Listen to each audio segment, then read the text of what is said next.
Hi, everybody. It's Cindy from Ask Nurse Cindy. And today we're going to talk about what's the difference between total carbs and net carbs. It's a question I hear a lot, especially from people that are new to ketogenic eating, low carbohydrate dieting, maybe in Atkins or modified Atkins. I too had that question when I first started. So I'd like to take a few minutes and explain to you via a combination of a few demos, a little video, and this PowerPoint, some of the basics and how simple it is to calculate the difference between total carbs and net carbs. So let's get going, and feel free to share this with whoever you want. If you have any further topics you'd like me to do quick videos on, I'm happy to help you in any way that I can. Now let's start with a little bit of basics. First, let's talk about carbohydrates, and that all carbohydrates basically, when I look especially at the net carbs, are going to break down into glucose. Another word for that is sugar. So when I consume a food that is carbohydrate based, or it has a lot of carbohydrates in it, or any carbohydrates for that matter, that carbohydrate is going to go through the intestines, it's going through the stomach and small intestine, it's going to be broken down into glucose or sugar molecule. Those sugar molecules or glucose are going to pass out of the intestinal tract into my bloodstream. And when that happens, the pancreas has like sensors, if you will. For those of you that are younger, it twitters or it text messages that says, hey, hey, hey, there's a whole bunch of glucose that we don't need in the bloodstream. So insulin is released from the pancreas. Insulin is a very, very important hormone, and it's released from the pancreas, and its job is to help transport that glucose that we don't need, the glucose above, say, 90, if you're looking at your blood sugar numbers, if you're diabetic. We don't need more than that in our bloodstream. In fact, we aren't meant to have more than that. We aren't meant to go really below 65 or 60. We start getting hangry. We start feeling shaky if our blood sugar drops too low. So insulin takes it out of the bloodstream, and it opens up the channels that are sort of blocked off. Think of it as a key in a lock, and it will open up those channels, allowing the glucose to exit the bloodstream and go into the cells. Now, the cells have like little algorithms, and they look at that glucose, and they're like, and I'm going to use my little building blocks, and they'll look at that glucose, and they'll say, wow, I didn't really need it. I have enough fuel for today or for right now, but it may be a famine. Our bodies don't know that we have refrigeration and drive-thrus. And it thinks, well, this might be the last meal I have for a while, so let me store this. I'm going to save this for later. Think of it as a savings account. And it stores that. And in reality, what that means is that if I eat a lot of carbohydrates, I'm going to be very prone to putting on extra weight if I eat more than I need at any point in time. So it opens the glucose. Glucose enters the cell. Whatever's not needed is stored as fat.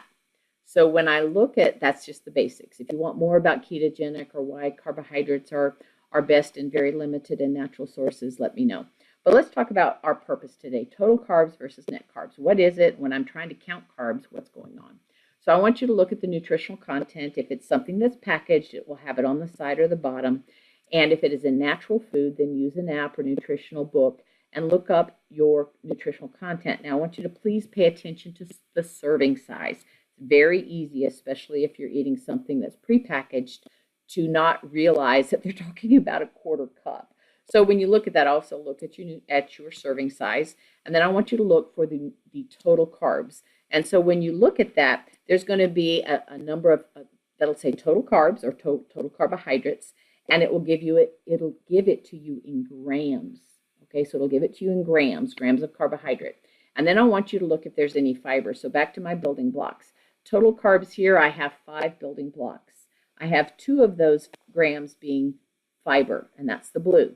So when I break off the fiber, when I take away the fiber from my count, I subtract that, and what I have left is 3 net carbs. I only want to count, if I'm counting net carbs, I want to always feel free to subtract the fiber per serving, and I'm going to end up with net carbs. It's just that simple, and that's all there is to it. Now, let's make it a little bit more complex, because a lot of us will, on occasion, bake something or will eat something that is prepackaged that will have sugar alcohols. Sugar alcohols are very interesting because they're not found in whole foods. You won't find them in raspberries. You won't find them in broccoli or kale or spinach. I'll have some leftover carbs, but I won't find sugar alcohols. Sugar alcohols are man-made, and they taste like sugar to our taste buds. They theoretically are, well, they're going to be calorie-free or almost calorie-free, and theoretically they're not going to cause our body to sense it. Our pancreas is not going to sense that as a sugar molecule. Therefore, there won't be that release of insulin. Therefore, I won't have calories pushed into my cells to be stored as fat. So in theory, it's free. Well, in life, if something is too good to be true, sometimes it is. So that's theoretically. However, if you have a history of obesity like I do, I've been obese my entire life, I'm finally gaining control from my carb addiction. I always felt weak because I thought I had a food addiction.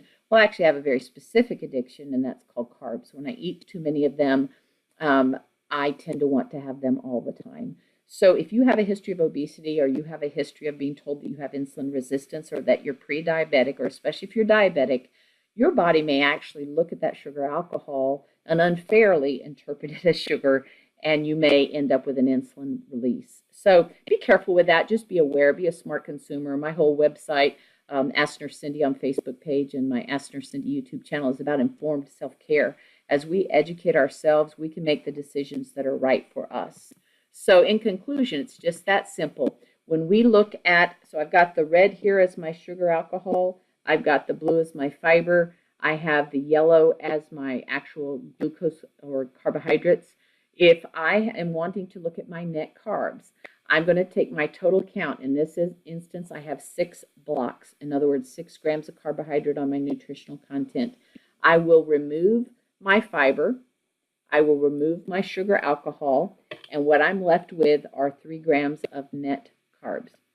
So I hope that makes sense. If you have any questions, feel free to contact me, reach out to me, let me know if there's other videos that you are interested in hearing about, and take care. Have a great day. Once again, this is Ask Nurse Cindy, and feel free to share this video.